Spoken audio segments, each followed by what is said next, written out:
Hello दोस्तों, आज मैं आपको सुनाऊंगा गुरु और शिष्य की कहानी। बहुत पुराने समय की बात है। एक गंगा तट पर एक ऋषि का आश्रम था। उनके बहुत से शिष्य थे जिन्हें वह दुनिया भर का ज्ञान देते थे, कई विद्याओं की जानकारी देते थे। उनके अनेक शिष्य में से 4 शिष्य उनके प्रिय थे।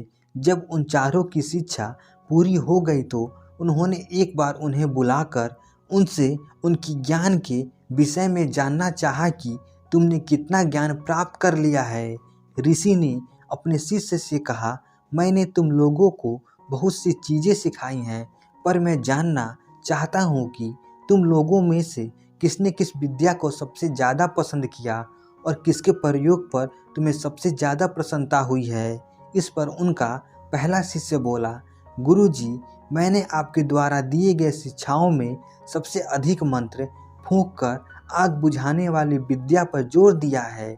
वह मुझे अच्छी तरह याद है और मैं इसका कभी भी प्रयोग कर सकता हूँ। बाकी मुझे खास याद नहीं है। दूसरा शिष्य बोला, गुरुजी, मैंने पानी पर चलने की कला को सीखने अभ्यास पर ज़्यादा जोर दिया है और अब मैं उस पर माहिर हो गया हूँ। आप कभी भी मेरी परीक्षा ले सकते हैं। उनका तीसरा शिष्य बोला, गुरुजी, मैंने तेज आंधी को मंत्र के बल द्वारा शांत करने की कला अच्छी तरह सीख ली है। मैं इस कला में किसी को भी हरा सकता हूँ। उनके चौथे शिष्य ने कहा, गुरुजी, मेरी रुचि इन चीज़ों में नहीं रही। मैं बस मन को वश में रखने की कला ही ढंग से सीख पाया हूँ। मैंने उसी पर अतिरिक्त मेहनत की है। मुझे लगता है कि हम लोग मन को नियंत्रण में रखकर ही जीवन को सामान्य रूप से जी सकते हैं। चौथे शिष्य की बात सुनकर ऋषि बहुत प्रसन्न हुए।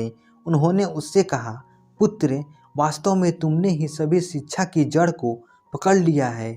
किसी भी विद्या में दक्षता हासिल करने के लिए पहले मन की गति को वश में करना आवश्यक है। जिसने मन की गति पर अधिकार कर लिया, समझ लो वह सभी तरह की मोक्ष और लोभ को जीत लेगा, जो उसके जीवन के लिए ज़रूरी है।